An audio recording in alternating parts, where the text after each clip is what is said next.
Welcome to the Zweig Letter Podcast, putting architectural, engineering, planning, and environmental consulting experts straight talk in your ear.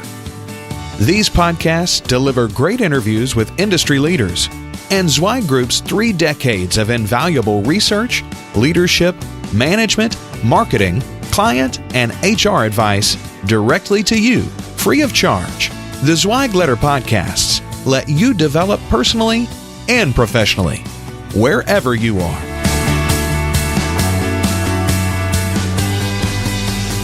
Hey folks, and welcome to another episode of the Zweig Letter Podcast. I'm your host, Randy Wilburn, and I'm here with you today with another special episode. I wanted to bring to you several of the breakout sessions and other keynote addresses from our Hot Firm event this year in Dallas, Texas. Took place in September of 2018, depending on when you're listening to this podcast. But there's just some great content as I go through and listen to all the different sections that we've had on. And today I want to share with you some feedback from some of the best firms to work for. We did a best firm to work for panel, and we also do a best firm to work for award, which is an award that firms in the design industry, their employees give feedback on their firms through a survey, and that survey is then graded, and we use those grades to determine who are the best firms to work for and what separates them from other firms in the design industry that maybe aren't the best firms to work for. I guess that's the easiest way to put it, but there's some great information there. We get a chance to dive deep and into the survey itself. We get these guys on this panel, along with our own Kyle Ahern, who is part of our awards group and does so many amazing things here at Zweig Group. Kyle is the host for this panel, and we had some outstanding individuals that were all either number 1 or number 2 in their respective categories there for best firm to work for. And those individuals included Brian Bowers, who is president of Bowers and Kubota Consulting, which was number 1 best firm to work for in architecture and number 1 best firm to work for in civil, and number 2 best firm to work for in multidiscipline. Paul Grosser, president and CEO of PW Grosser Consulting, which was number 1 in environmental. Laura Nick, who is the corporate communications leader for Garver, which is a design firm based out of Little Rock, Arkansas. They were number 1 best firm to work for in multidiscipline. And Brent Wright, who is the CEO of Wright Engineers, and they were number 1 best firm to work for in the structural engineering category. And this session runs about 60 minutes, but it's chock full of really great information, great tips and advice on how to create an atmosphere, how to create a culture to ultimately have a best firm to work for. And it's something that I think every design firm should endeavor to reach. And it doesn't happen by accident. It's not happenstance, but it's something that you achieve over time. That you listen to your employees, figure out exactly what they want, and figure out a way to give it to them, of course, without bankrupting the company, but at the same time making sure that the promises that you make to the general public, that you stand true to your mission, that you stand true to each and every individual that's within your organization, and that you can hold your head high saying that you're able to you create an amazing environment for your people. And I think a lot of that plays into it. I just had a chance recently to go visit with a firm based out of Texas, an outstanding design firm. It's an architectural firm, focuses primarily in the K through 12 industry, and I was blown away by their culture. I was blown away by the way that they interact with each other, the way that they care about each other. They took a couple of days off to have a retreat for the whole company where everyone was invited, and they didn't have to take PTO or anything like that. And the company really, poured into them with a lot of outstanding sessions and panels and keynote speakers, and just continue to develop their people. And as I talked to each and every individual, as many as I could talk to, there were over 300 people there. I got the sense that, they like coming to work every day. And there's just the attitude of the company from the CEO on down makes for a great environment. So I think in terms of ultimately becoming a best firm to work for, it starts at the top, obviously, but it works its way down from there. And I think, kind of listening to Brian and Paul and Laura and Brent and the rest of the participants of this Best Firm to Work For panel, I think you'll get an idea of just what a little bit of what goes into making a best firm to work for. If you're endeavoring to be there, if you want to get there and learn more about the Best Firm to Work For process and how your firm can participate in 2019, at the end of this, please just feel free to reach out to us once you've listened to this podcast, and A, let us know what you think about the podcast, but B, just shoot an email to me to rwilburn@zweigroup.com. I'll put you in touch with the right people. We'll get you set up for 2019 and see if you can't be a best firm to work for, or if you at least can't figure out what are the challenges that you're dealing with internally. Sometimes we just don't ask the right questions. And I think the Best Firm to Work For survey is one way of doing that, and maybe figuring out where your areas of improvement lie. We all have room for improvement. Even these firms that are Best Firm to Work For panels weren't always best firms to work for. So why don't you take a listen to what they've done and see if some of that could be helpful to you within your space, within your organization, and how you can ultimately become a best firm to work for. I think this is certainly an achievement that we should all be shooting for as organizations in the design industry. You want to be a best firm to work for. A, it's going to help you attract and retain the best talent possible. And it's going to create a better work environment, which means better project management, which means better delivery of high quality projects, high quality designs, and ultimately high quality outcomes for our clients. And with that, let's get on to the show. Here is the Best Firm to Work For panel from Hot Firm 2018 in Dallas, Texas, at the Fairmont Hotel. Our own Kyle Ahern is hosting this panel, and even yours truly, had a chance to chime in on some interesting tidbits of information on what some firms are doing to attract and retain the best talent when it comes to one retention tool, which would be figuring out ways to help pay off student loan debt. And I go more into it in the actual session itself. So take a listen. It's about an hour long. Break it up. Listen to half of it now. Listen to the other half later when you're on your treadmill. And then again, hit me up and let me know what you think. We really appreciate you checking out the Zweig Letter podcast. As always, we always have great things for you. Get a free copy, a free issue of the Zweig Letter. You can download that every week right on your computer. Comes out like clockwork every Monday at 12 noon. You can check out the Zweig Letter podcast, the Zweig Letter rather, by visiting zweiggroup.com. Click on the Zweig Letter icon and subscribe for free. We promise we won't spam you. We'll only send you great information. It's the one of, if not the longest running design industry newsletters. And I'm proud to be a part of what Zweig Group has been doing for several years, and the Zweig Letter is no exception to that. So check out the Best Firm to Work For panel from Hot Firm, and I hope you enjoy it.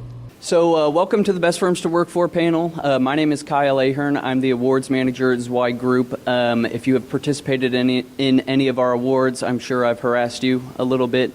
With me today, we have 4 firms that each placed first in their respective categories. From Wright Engineers, we have Brent Wright, who was the #1 structural engineering firm. From PW Grosser Consulting, we have Paul Grosser. From Bowers Kubota Consulting, we have Brian Bowers. They were #1 in civil engineering and architecture. PW Grosser was #1 in environmental services. And then at the end, we have Laura Nick from Garver, who was #1 in multidiscipline. So I'm going to let them let them give you a little bit more information about their firm, and then we'll go ahead and get started with some questions. Brent Wright, Wright Engineers. We're structural engineers. I like to tell everybody we're just humble structural engineers trying to make the world a better place for all of you. And we have 4 offices. We're in Las Vegas, Phoenix, Irvine, Salt Lake City. We just celebrated our 20th anniversary, and we're licensed in all 50 states, do projects in just about every state. Paul Gross with P.W. Grosso Consulting. We're about a 75-person firm located primarily on Long Island. We have offices in New York City, smaller offices in Syracuse and now Albany, as well as Seattle, a little off the beaten track for us. The elevator speeches, we're a broad-based environmental firm, so we do a lot of water and wastewater work on the engineering side.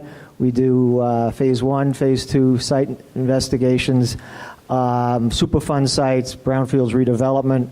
We also have niches in hospital waste management, geothermal heating and cooling, and compliance for fueling systems at airports. So that's it. Brian Bowers with Bowers Kubota. We're a 200-person architectural engineering firm, kind of specialized mostly in project and construction management, based on Oahu, which is our office is right outside Honolulu, Hawaii, which is the most populous island. We have offices on all the Hawaiian islands and really concentrate our business in Hawaii and in the Pacific Rim. So I'm trying not to be intimidated just sitting up here next to these 3 guys. I'm the only one that my name is not on the door, and CEO is not after is not my title. So I'm happy to be here to represent Garver. My name is Laura Nick, and I'm the corporate communications leader. Garver is a civil.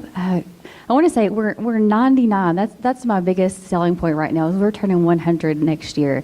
We're based in Little Rock, Arkansas, but we have 27 offices and 575 employees now. But heavy civil infrastructure is our focus. Okay, thank you very much. So first question, each of your firms placed first in your respective categories. Now we hope with all of the information that comes from this Best Firms to Work For award, not only for us but for your firms, that you can continue to get better. So as number 1 Best Firms to Work For, how do you manage the process of taking the employee survey data and continuing to improve your firm? Sure. So we every year, then when we get the results back, then we look at we track like the big things that we heard.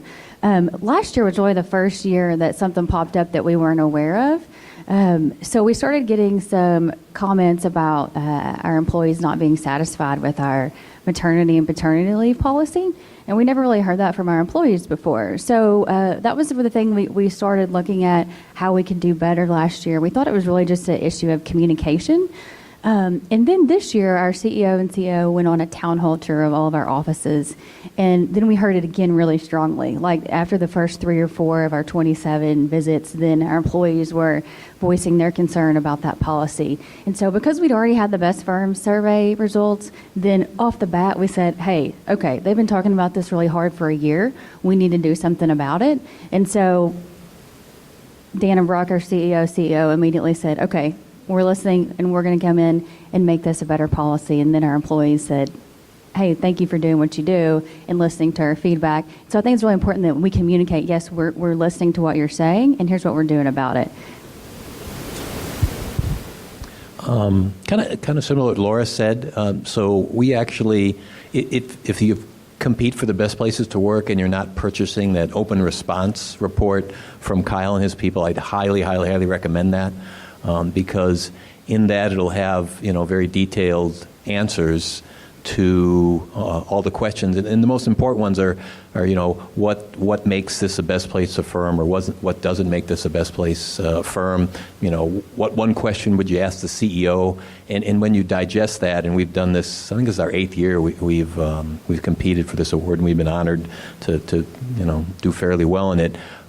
There's a lot of feedback there, and kind of similar to Laura said, we track that and kind of see if there's any trends, and 1 or 2 people saying it, not a big deal. If 4 or 5 people say it, then that might be a problem. And so I think if you're a best place to work, you got to have a culture of continuous improvement. So I think it's already ingrained in your culture anyway, and listening to the employees.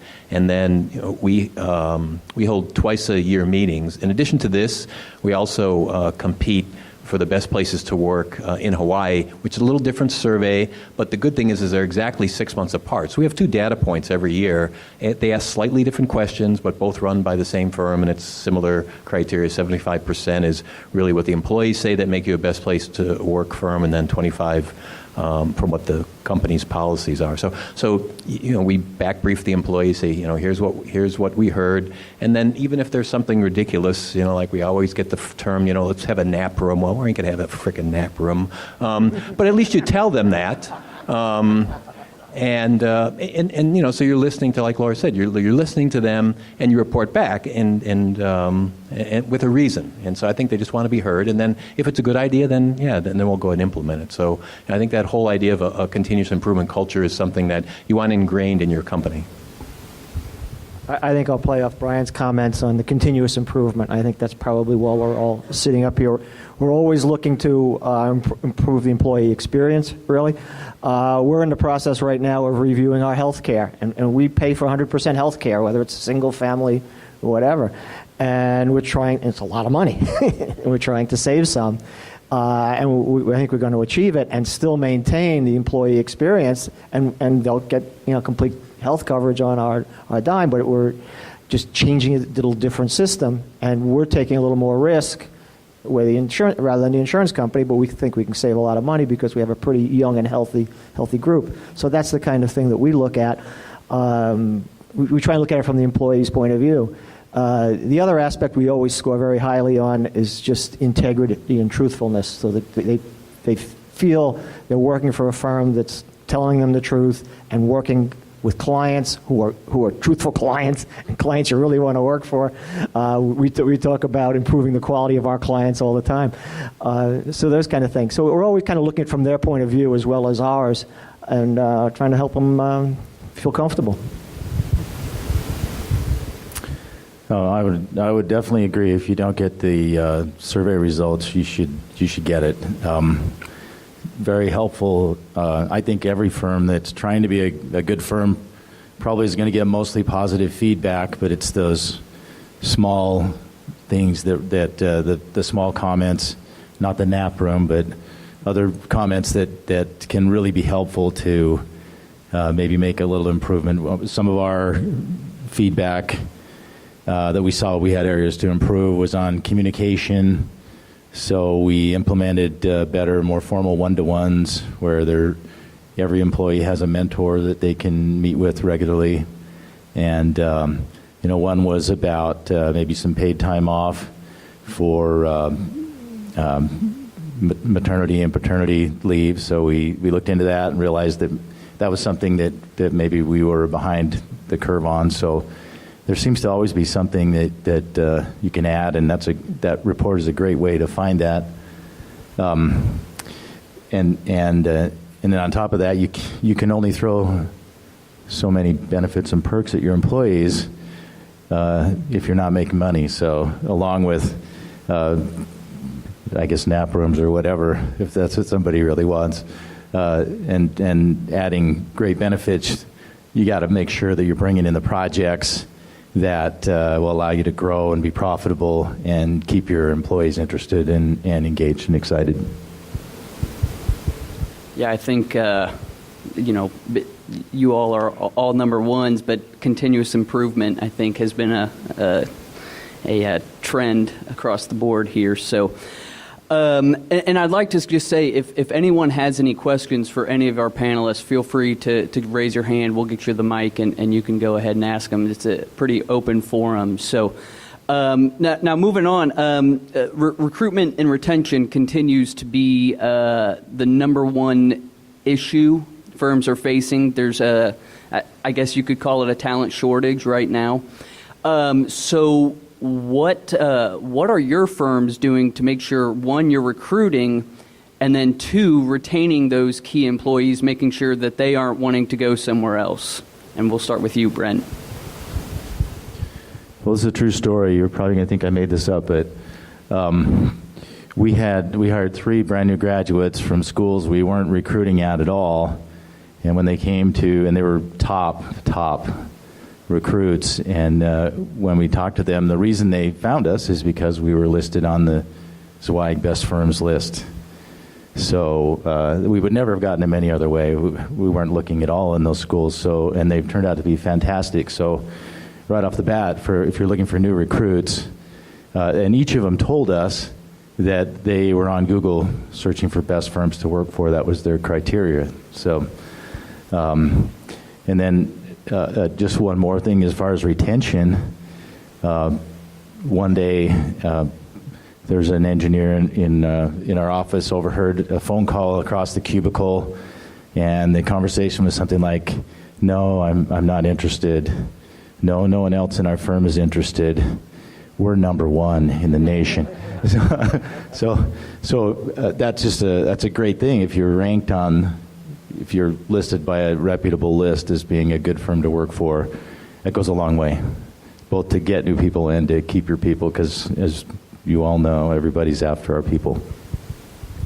Yeah, we spend a lot of time on recruiting, and it's part of the networking that we do as an organization. So we've got a relationship with Stony Brook University, and I'm on their Civil Engineering Advisory Committee. We're doing providing projects for their senior capstone projects. So we have an engineer work with their students. So we have this relationship, and they know about us, and we also advertise that we're number one on the best firms to work for. So that's good, and we also recruited a number of other colleges. We're also finding now, the networking of getting our people out, involved with professional societies, as far as recruiting project managers and the like, we're being pretty successful. We're recruiting very senior people, and it's a competitive situation out there. But we're finding we're taking advantage of other firms that are failing. We're seeing firms failing for lack of transition strategy. Either they just, we had one firm, one partner was 87, the other was 73 or something, or 83 or something, big numbers, and the one guy gets indicted and the company just kind of implodes, and we start pulling some people off of that. The other firm, we just hired someone yesterday where there was no ownership transition, and through a lack of transparency, there wasn't any indication that there was. She said they might have gone to some venture capitalists or something for a little bit, but she didn't know. So there was this lack of transparency. And we were able to pick her up, essentially at no increase in pay or anything else. She came right over and she's bringing a bunch of clients. So being out there, being known as a great firm to work for is really important, and just taking advantage of these opportunities when they come up. In addition to the Best Place to Work, which is a great recruiting tool in itself, like Chad said this morning, our biggest source of new recruits is the employees. And if you don't have some kind of incentive for when employees refer somebody, a monetary incentive, I would highly encourage you to do that. We started that a few years ago, and that's been very, very successful. And it's kind of a tiered process where, the harder to find positions are paid a little bit more than the others. And it has to be significant. It can't be like $500 or something. So we do that, and we pay it in 2 increments at 90 days to make sure the person is still there, and then again at a year. So I wouldn't give it to them all up front either. I would at least wait at 90 days. So that's been very successful. Hawaii's kind of a unique market because it's kind of closed, high barriers to bring in new people. So we found that to be good, although we have used some recruiters in the past, marginally successful. On the retention side, I would highly encourage you to just make sure that you're always looking at your benefit programs. And it's not a bad idea to if you're not, collecting the data from the best place to work, is survey your employees about what benefits are important to them. Because, the market's changing and it's not just pay, it's obviously total compensation, and kind of similar to some other firms, we pay 100% of people's health care. That's including the family, which is a huge expense. But that's what keeps a lot of our people. When people have tried to leave, a lot of firms have tried to, they'll come back and tell us, which is always encouraging. I got recruited by this person, and thanks for letting us know. And a lot of times they'll say, yeah, they were offering a little bit more money, but they're going to make me pay for my health care, et cetera, et cetera. And when they look at the total package, our package is far superior, although the pay may be slightly less. So constantly look at that. The other thing is the onboarding process in the recruiting or in the retention piece. So once you recruit somebody, you want to make sure that when they get there, they feel at home, they're engaged, and we assign a coach, which I think is kind of helpful. Make sure that their first day goes well, and then checking up with them for 2 to 3 months to make sure that whole process is satisfactory. So I think we never stop recruiting, and what I mean by that is we're constantly still pursuing our own employees, constantly communicating with them.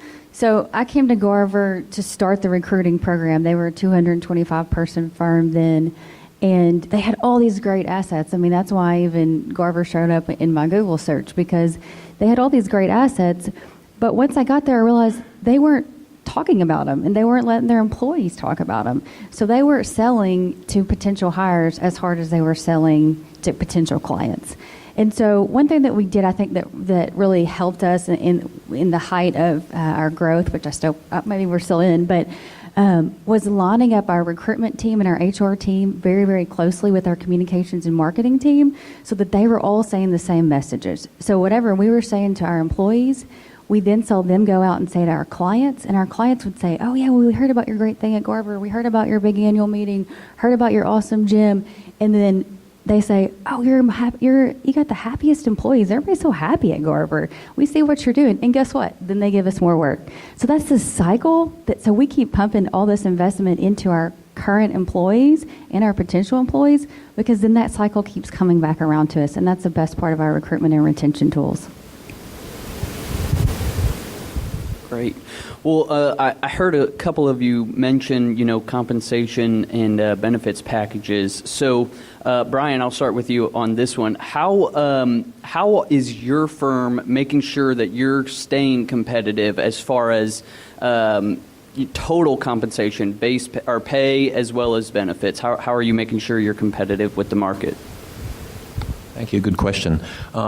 So I know there's national surveys out there, and I think Zweig does a good job of kind of compiling information. So we're looking at that.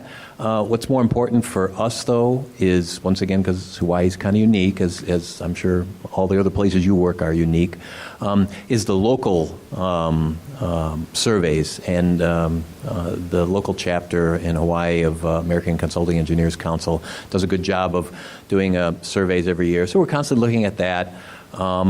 And then emphasizing again to the employees that it's not just about salary. We give twice a year bonuses. We have a lot of other benefits, a 401k match, we're an ESOP, so that's all important. But like I said, the healthcare piece is huge with our employees, and we don't discriminate. So even secretaries or our administrative people get fully paid health care for their entire families, to include medical, dental, drug, etc. So it's constantly, once again, looking at the marketplace. Where are we in comparison to everybody else, and then adjusting your programs to make sure that you're competitive with the other firms out there, and then communicating that to the employees is that a lot of them don't understand that the healthcare piece is $1,500 per employee if it's a family, something like that. A lot of them have no idea that. So we put out a brochure and says, these are all the benefits you're getting in addition to your salary, and I think they're frankly shocked at that. That's what you're getting in total compensation. So concentrating on the total compensation piece, versus just the salary, I think is very, very, very important. Yeah, we do the same, very much so. We're always selling total compensation. We're not selling salary, and every year each employee gets a total compensation sheet that says this is how much I made in salary, this is how much your health insurance was, this is how much your ESOP contribution was made by the company, this is how much tuition reimbursement was if they had that. We have there was a particular program in the county we're in to attract and keep young people and make them homeowners. And the company would give a loan, essentially it's a forgivable loan to the employee, and through the county, it would parlay into about $70,000 for a new house. It would allow them like $35,000 towards a down payment and another $35,000 towards improving the home before they moved in. A huge benefit that most people don't get to see. Happened to be the location we were in, helped it out.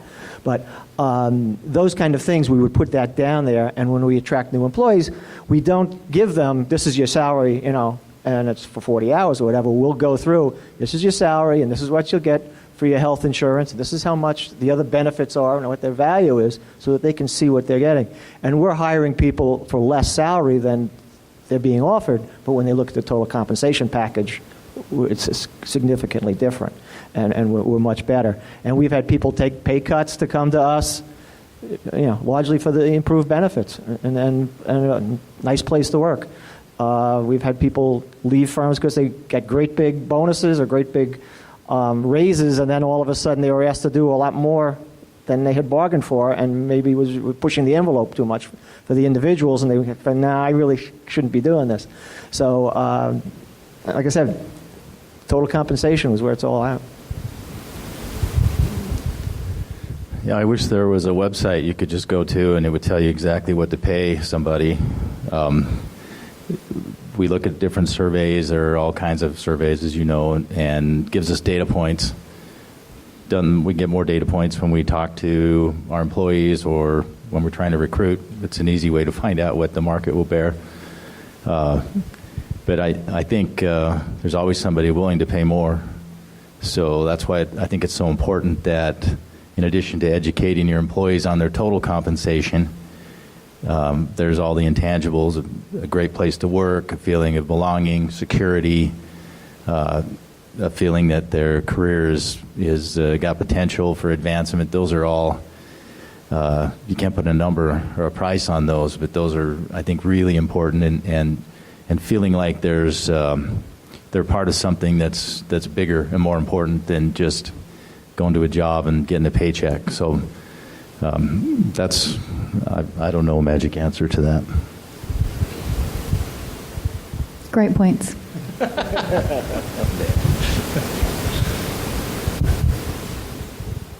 Okay, so from what I'm hearing, everyone is extremely busy with work, and from some of the stats that Chad said, it's hard to find time to reinvest in our companies. Well, one thing employees really like is the investment firms make in their training. So how does your firm or each individual firm up here, how do you handle balancing busy schedules with making sure that your employees are on top of their training or are getting all the training that either they want or that they need? That was actually one of the feedback items we got from the survey last year was some people wanted a little more formalized training. We do the usual lunch and learns and those types of things like everybody does. So we implemented a formal one-to-one program for everybody so that not everybody really wants everybody has a different goal in their career. Some people may just want to have a steady paycheck, I suppose, but a lot of the best, as you know, want to see that there's a path for them forward. And so the one-to-ones were really helpful. We have weekly mini trainings every Monday morning in all of our offices that provide mini training about not usually a technical thing, but something that has to do with what we're about. And then we one of our business partners has set up, since we're structural engineers, and in most of the states where our offices are located, they have structural engineer licensure, and so we set up what we call the Path to SE, where it's a formalized training program where they can go and work with their mentor to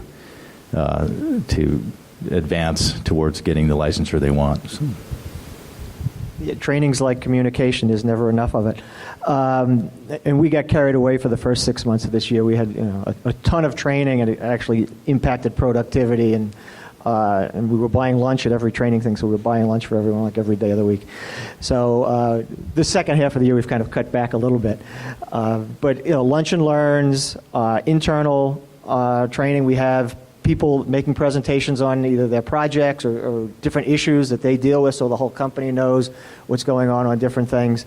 I give what we call the PWGC 101 course periodically for new employees. Just what's the company all about? What's our goal? What's our mission? What's our values? How we treat people within the organization, how we treat clients, that type of thing. So we keep trying to do it over and over again. And I hope some of it sinks in, Yeah, when Paul said about it's like communication, you can never have enough of it. So on our surveys, I think the same person writes every year, more training. That's all he writes, more training. It's if Mark was here, he'd say more bacon. You can't have enough of that. And I come from the Army background where everybody kind of got the same training, but I think that training has to be very individualistic, and unfortunately, when they're busy, I think employees, they want more training, but they don't have, I like that phrase, path to SE or whatever. I think you got to kind of coach them and mentor them along. Our mentorship program kind of helps that with coaching and mentoring employees as to, okay, if this is the path where you want to go, or if this is where you want to go, here's the path to get there. Because although they want training, that sometimes, I always stand up in front of the group at these annual meetings and say, we have never turned down a training request that's reasonable. And almost we've never turned down a training request. But a lot of times employees don't know what they want. So, kind of helping, coaching them along, and then also incentivizing them again. So a lot of our people in our firm are technicians, so they're in the field and they have certain certifications for structural concrete or special inspections and all that. So if they we communicate that if you get certified in these things, you get a $500 or $1,000 spot bonus, and it's amazing how the number of accredited people went up, which makes us more valuable to our clients. Because now we have, people that are maybe, certified in multi things. The client doesn't have to pay for, different special inspectors. We have one person that can do all that. So it kind of feeds on itself. But, that incentivizing people, really works. I think I read somewhere that, people do almost anything as long as it's like more than $10. For a $10 gift card, that takes people's, that gets people's attention. For $500 or $1,000, trust me, they're gonna try and go and get that certification. Where if you're just telling them, yeah, it's good for you and your career, especially a 25-year-old or a 30-year-old, it's just kind of goes one ear and out the other. So don't underestimate some of these incentive programs. We've really tried to focus on the overall education of a person. So not just the technical training. I think we do a pretty good job at that. But through our wellness initiatives, then we have tried to offer more. And really the focus has been on reading, which sounds pretty simple. But we have created, each office has a book swap. And so that's also given opportunity for somebody in that office to be seen as a leader doing something else. So they have to set all the book swap up, facilitate that whole thing, send out the information. And so that's also let us see like those lower level people, giving them a different opportunity to be seen in front of their peers. And then the other thing is we've created a leadership book list. And so our leaders are reading different things, and we put that on the internet, and they make comments. They send it out. Like a lot of times they'll send a note, send this book with a personal note to an employee. And that means a lot to them. But we've also seen incentivizing those employees to read, too, and giving them points back to our wellness program, which gives them more of a discount on their health insurance, gets them reading different things, and we've got a really positive result of that over the last year.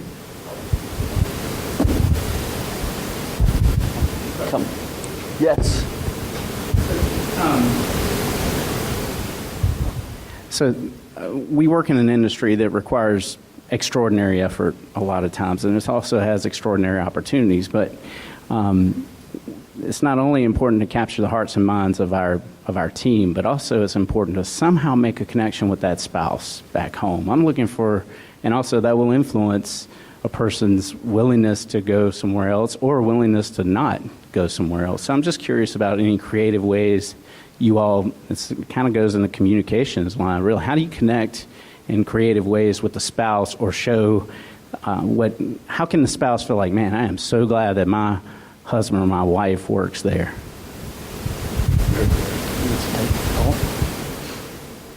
We have 2 parties a year, a Christmas party and a summer event. No clients, just employees and spouses. So we encourage them to come.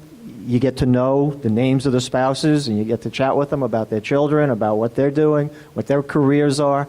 So you get a pretty good relationship with the spouses as well as the individual employees.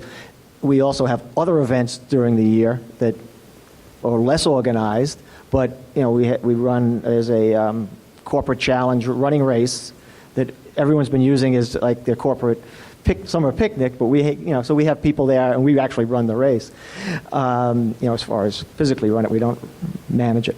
And they bring their wife there, they bring their children, they are involved in the event. So we try and do things that are family friendly, and so I get to know the children, and it becomes more of a family atmosphere, and it's really helpful. Yeah, we do something very similar. One of the comments that come out of the best place to work surveys is that this is a very family-centered company, which is very refreshing, because I think when you do employ people and I think the younger generations are placing even more and more emphasis on their families. So similar to Paul, we engage employees twice a year with events, a picnic, and then a Christmas party or holiday party, and we'll pay for people to fly in from the neighbor islands to come to Oahu for that, and all expenses, are covered for that, which I think the employees appreciate. And we also engage the families in our quarterly wellness events. So they're invited to come for hikes or Orange Therapy Challenge, or whatever the different events is, so that allows additional time to engage the families. And then we allow our employees a certain amount of money every year for wellness, and they can use it for their families and their spouses too. So, and one of the other comments that comes out in these surveys is, the owners and the principals of the company know my wife's name, my kids' names, and all that, and don't think that that influences them in a very positive way. It's like, I think the one speaker was saying today is, just go out and talk to people at these events and getting to know them. It's a very strong incentive for them to stay, and they really feel that, not only the employee is engaged, but so is the family. Just one thing there. We allow a lot of children in our office. So, if for some reason there's a problem with daycare or something like that, they're bringing the kids in the office a lot of the times. And so you get to know them and you get to meet them, and so it builds a much stronger relationship that you know the names of the kids and what they're doing, and they're playing soccer this week or whatever. I just say amen to the family activities. I think that's a great thing, and you should all do that. You probably are. One thing that we have found to be really helpful, when I graduated from college, I was married, and so my wife came with me on the recruiting trip to Sin City. I grew up in Salt Lake City area, and here we are going to Sin City, and to corrupt myself and her, and so it was good that she came with me, so that she could see that actually it was a pretty good place to live. And so one thing that we've tried to do, of course, you have to be careful, because you can't. One of the questions recruiting, you can't ask if you're married, but if we know that they are, we'll invite them to bring their spouse, because I think it's important for their spouse to come and feel welcome, get to know the company, get to know the area, and so right off the bat, they realize it's a place that is welcoming to them. Oh, a lot of questions. Okay. We'll start I just have a follow-up. Okay. For order. Because the larger firms, of course, including spouses, there's exponentially higher costs to have for the larger firms in general. What are your firm doing? We do that too. We do that too. We very similar to these guys. We have multiple events. There is a budget. I usually ignore it, but there is a budget. But we also do a lot of sports things, and like sponsoring 5Ks, and then we pay for our families to go participate. So like this summer we did one, our first one at Garver at Little Rock, and paid for all the families who wanted to for their registrations. So that gave that money to a good cause, and we try to get those families out there to do it together.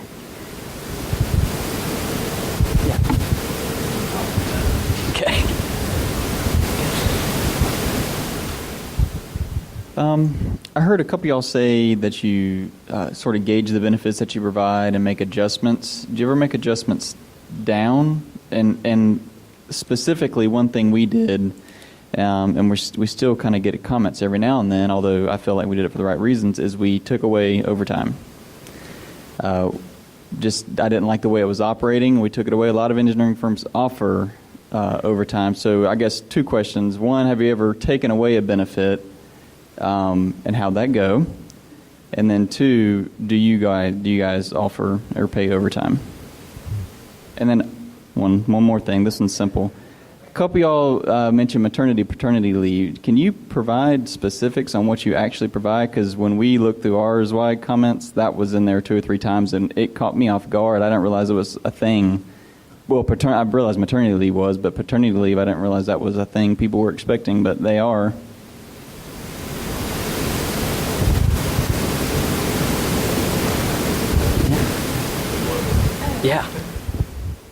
Yeah, so what we had been doing was for paternity and maternity leave was that, and if there's HR people in the room, y'all correct me because this can be a little bit off, but you have that 7-day waiting period before your short-term disability kicks in, and then so we weren't paying for that. I mean, that was just you're taking vacation time or you're taking sick time or whatever, and so basically we just said, okay, we're gonna pay you for that week. And so outright. So you're not taking time off. It's not going against your sick or vacation time. We do pay overtime. So we pay all of our staff. So administrative staff, technical staff is all paid overtime, either straight time or time and a half. And we use that in recruiting big time because we work, as I'm sure we all do, we put in a whole lot of hours. So even on the offer letters, we will estimate how much overtime you think you're going to have. So we can say, because, I didn't answer this salary question earlier. We know we're not that competitive. I mean, you're going to go next door and get paid somewhere else, but we also push those benefits so hard because we don't focus on that one number, but overtime is a big part of that package. And so off the bat, we'll say, hey, we think you're probably going to work 5 hours of overtime, even if it's, my web developer. Hey, on average, you may work, 2 hours of overtime. And so go ahead and put that in there. And when I'm doing the offer to them, I sell that hard and say, hey, not going to lie that you're not going to work overtime, but this is a guess just so you know where you're going to be financially. I can't answer what you've taken away.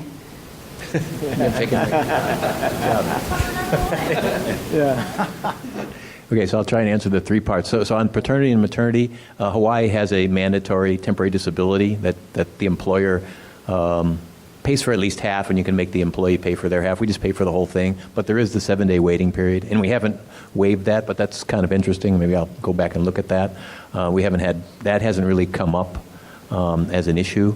On the paternity side, I don't know, we're not compensating people for that because I don't think that would qualify as temporary disability. So we're not really doing anything on that. It hasn't come up as an issue. On the overtime, that is something that we've changed recently. Before, a lot of the field personnel that we have, we did pay overtime. A lot of the office staff, the designers, we were not.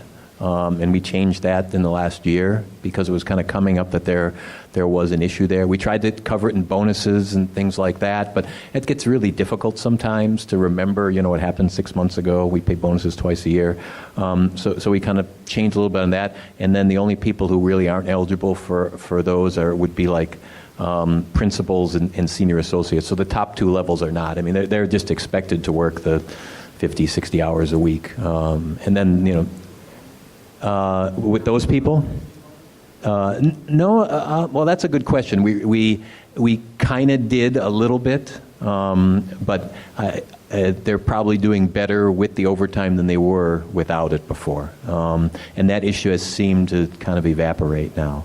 With respect to taking away benefits, the only thing I can think of, because that's never a good thing, even during the recession, we didn't, make people pay for more health care, and that was 20 years ago, over 25 years ago.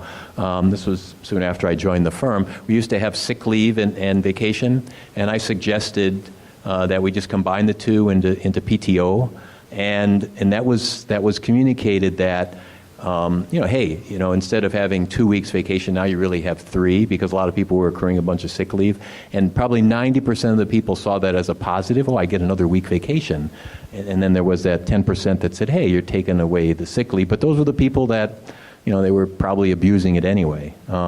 So, some people saw that as, taking something away, but since then we really haven't been. Knock on wood, hopefully we can continue that.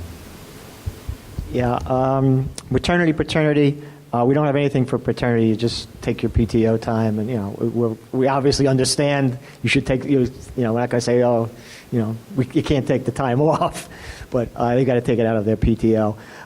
For maternity, again, we don't pay anything for it. It's out of your PTO. We're very flexible on, if you want to take an extra month, go extra, take an extra. You're not getting paid for it, but we're flexible on that time and letting people come back. We've got people who came back earlier.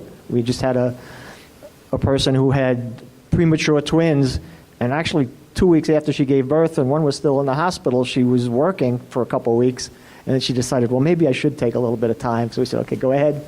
I think she took 3 or 4 weeks, and then she just came back and was working regular time. So we just give them the time off, and we're flexible. And a lot of people had to put in a lot of extra time because she wasn't around, because she was in the accounting group.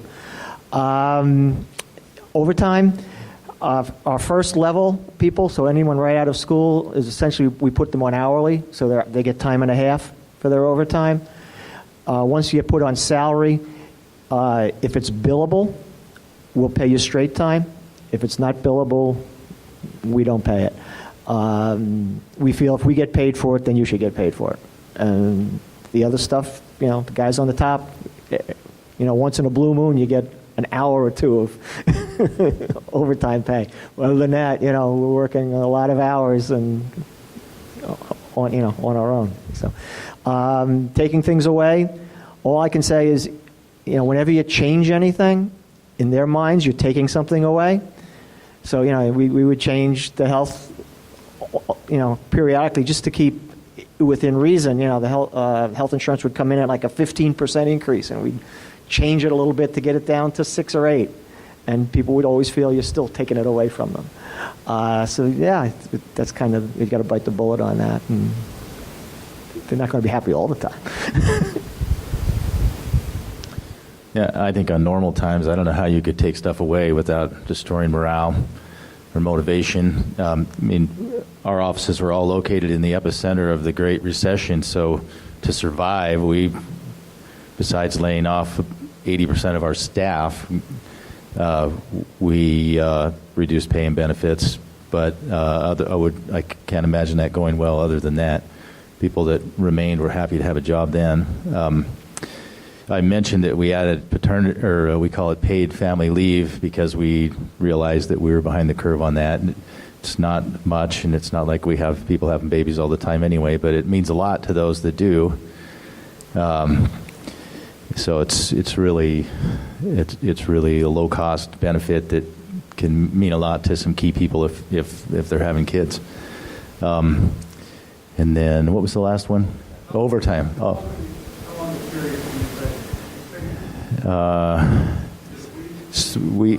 We're taking baby steps. We do 3 days. It's 3 days more than they had. As far as overtime, my personal philosophy is I want people to focus on the results and not on the activity. It's not a badge of courage to work 70 hours in a week. I'd rather you get everything done in 40 hours and go home and see your family and have a life. So So we only pay overtime to those people that we have to. If they're exempt, then they're on salary. But what we do to incentivize people to get things done is we have a profit sharing plan that's tied in a way that they're more than happy to do what they need to do to get the job done because they know that they're going to meet their profit sharing goals. So that's what we do. Did you still have a question? Yeah, Thanks. Kind of goes maybe with taking away benefit, but you all mentioned listening to your employees through the results from the survey.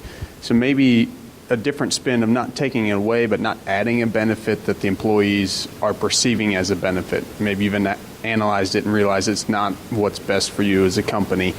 And I'm particularly familiar, Brian, in your case, you're in the civil engineering category, same as we are, and you've been at the top, for a lot of years. So how do you, the employee expectation now, I'm sure, is, we're this great place to work, we're going to have all of this nice stuff. When they ask for that nap room and you tell them no, how do you keep that morale where, yeah, we're still the best place to work, even though they're not listening to me in this case? Actually, I say hell no. Yeah, that's a great question because on those surveys you'll get what we've tried, and because we're an ESOP company, maybe we're a little bit different. So one of our mantras is "we, not me," and that has been such a powerful effect over the last 6-7 years that now the employees are starting to say it. And when these kind of things come up, for example, in the survey, why can't we have fully paid medical after retirement? In other words, like the old U.S. Steel or some of the unions, and that's what bankrupts people. That's an unsustainable benefit. Or the sick leave. Why can't we have 2 more weeks of sick leave? And once again, so I put it out there to all the employees and say, this is what we heard, and we're not going to do that because we're an employee-owned company now. First of all, I say, is that a we statement? And no, it's not. So I don't want to embarrass any employees. They're all anonymous anyway. But when 99 or 95% of the people are understand that culture, that ownership culture, that ownership thinking, it's very easy to kind of disregard, or not disregard, but have people understand that that's not something that the group wants. That may be just that particular individual. The retiree, obviously the guy is 65 or woman is ready for retirement, but that's just not sustainable. And oh, by the way, why would you ever want to pay for somebody that's left us? I mean, they're not doing anything for us anymore. That's not helping the company. So when you get that mindset of ownership, an ownership culture, it's very easy to get those 99% of the people on your side.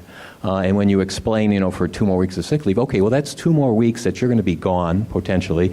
That's going to affect, the profitability of the company, which, affects then, the ultimate share price of your ESOP shares. Is that really something that you want? Is that good for the rest of us? So that message now, I don't even have to say it anymore. But I do. Those still. And I think it's mostly the new people. Why we had this before, and they don't understand. The kind of culture we're indoctrinating them. But yeah, that's been very, very helpful to help communicate to people that that's a very selfish way to look at things. It's not a team thing, and we're all about teamwork. It's one of our values, and as long as you kind of communicate those values back to the employees, they get it. We've got time for one more. All right. Yeah, we'll Good deal. Oh, It doesn't matter. either one. Sure. Thank you. In your benefit programs, given younger workers, I won't say the M word, but that was brought up here earlier, but given the high cost of college and that many of your younger workers are dealing with, have you, in your benefits program, dealt with anything? I know another Zweig seminar I went to said a lot of companies are creating mechanisms to help with payback of student loans or anything. Do any of you have those programs? And if you do, what are you doing with that benefit?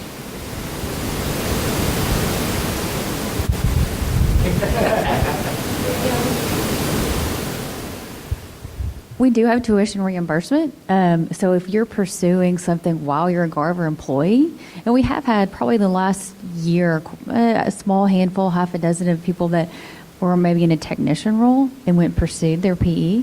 And so we then set up a program where they have to work out their schedule. They still have to be accountable for their 40 hours. But then I think it's like 25%. So they go that semester, and then we don't start paying them back, I think, for a whole year. I could be a little bit off, but something to that. So really, it's more of like you're committing to us for 4 years because we're not going to pay you back immediately. Yeah, well, maybe two parts of that. So we do a tuition reimbursement program also when you're an employee, and it's geared toward, what the one semester cost of tuition at the State University of Hawaii is, like $4,000 a year. And there is, if you leave, within 2 years after that, then you got to pay us back. But I think you're asking about kids out of school going back and paying off their student loans, right? Yeah, and I just starting to hear this. I went to I forget, it was another conference or something, and someone asked us, are we doing that? And I was totally taken aback because I had not heard that. It's almost like a signing bonus. So we're not a professional sports team. But it's apparently something that other firms are doing, and we're not doing it yet, but that's something that kind of hit me as, hey, maybe we need to look at this. Rather than that, what we've been doing is kind of what Mark said at the previous panel. We're really concentrating on the interns and trying to build, get interns into the company. I think we had 7 or 8 this year, and trying to grow that bench strength so you don't, necessarily have that having to recruit them and pay for their college, as a form of bringing them on. We want to kind of grow them from when they're sophomores or juniors or something like that. But I have heard the same thing. Other firms are starting to do it now, given the competitive nature. But I don't know if you guys are paying for it. No, I've heard it as well, and there are, I think, major financial companies in New York City are, paying off people's student loans, and they're paying them $120,000 a year too, which is not even close to what we're going to do. But it's something that's got to be on your radar. You got to say, or do you, is it that going to turn the table for someone who's really good, and you want to say, look, I want to give you a signing bonus, and I expect you to pay off your student loan. My personal experience with giving money to my kids to pay off student loans is they don't pay off student loans because it's the lowest rate that they've got. So they pay off other higher rate, either credit card or part of their mortgage or something like that. So student loans are pretty good rates. Tuition reimbursement, we do that. It's got to be pre-approved.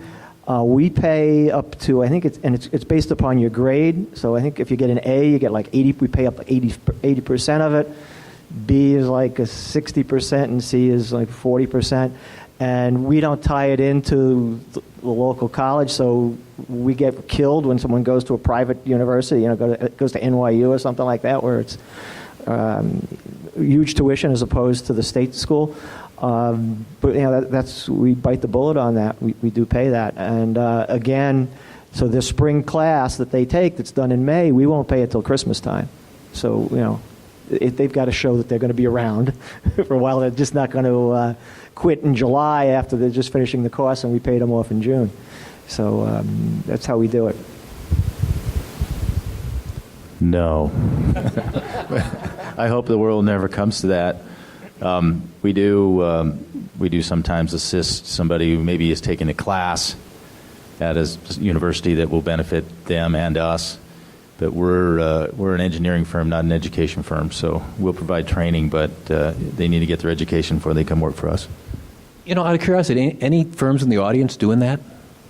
So you are, and you're paying to help them pay off their student loans. Yeah, we will on certain ones. No, is there a dollar cap on it, or? No. Renegotiated. No. Yeah, see that I'd like that plan. Yeah.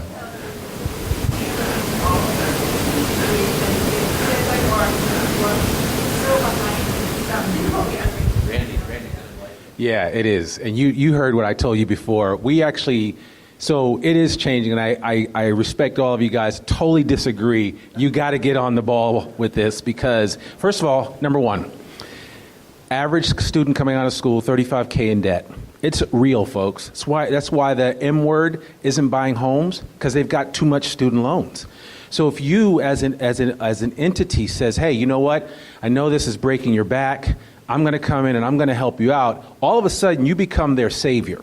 Now, doesn't mean that I'm not suggesting you go out and spend $35K on their student loans and then you're stuck holding the bag. It's something that there's a recapture provision and you set it out over time. It is a retention tool. You can pay Chad and John and I $25 or $30K to go find you somebody, but you can also pay somebody $5K a year over 5 years or over 4 years, and before you know it, they've been with you for a while. Now they love you because you've helped them solve a huge problem that they all have, and then it becomes a whole different thought process. Now, let me take it a step further. There are companies out there that are doing this, and they do it all for you. So you're not sitting there having to have your accounting firm take their time to create all of this. Gratify is one program out there that does it. I've actually already encouraged and had some design firms go to Gratify to set up a program for themselves internally to pay a portion of it. PwC, I mean, there's several dozen firms, obviously there are Fortune 500 firms and others that are already doing this on a regular basis. It is going to become a regular option and a huge retention tool across the industry. So in order to compete, as we want to do in the design space, we have to get ahead of the curve and start thinking about other creative ways to create retention tools and not necessarily always have to pay a recruiter or anything, heaven forbid, right? But to create opportunities to give people some of their life back. And one way that you can do that is by helping them out with their student loan debt. And I would venture to say it's not so much, oh my God, I'm going to pay this money and I'll never see it back. You can measure the return on investment over a period of time. And no one's ever suggesting that you put out all this money up front, but there are tools in place that you can get right now that actually work. And as soon as Congress passes the bill that will take away the tax issue, then it will become even easier to do. So, it's just something to consider. All right, thanks, Randy. Unfortunately, I wish we could keep going, but we're going to get kicked out here because we've got the reception in this room at 5:30, so we got to get everything set up. But I really do want to thank Laura and Brian and Paul and Brent for being on this panel and giving us some insight. So why don't we give them a quick round of applause?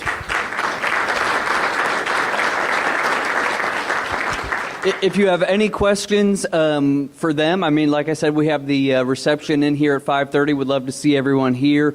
Or if you have any questions for me, feel free to email or call anytime. If you have any questions about the best firms to work for data, might take me a minute because you saw 1.6 million data points, so it might take me a quick minute to get back to you, but I'll try and get back to you as soon as I can. But thank you all for being here, and we'll see you at the reception.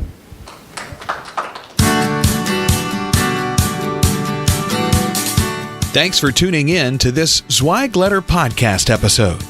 If you want more wisdom and inspiration, in addition to information about M&A, strategic planning, HR, and marketing your firm, subscribe now to the digital version of the Zweig Letter free of charge. Just visit thezweigletter.com/subscribe and leave your email address. Your free subscription will begin immediately.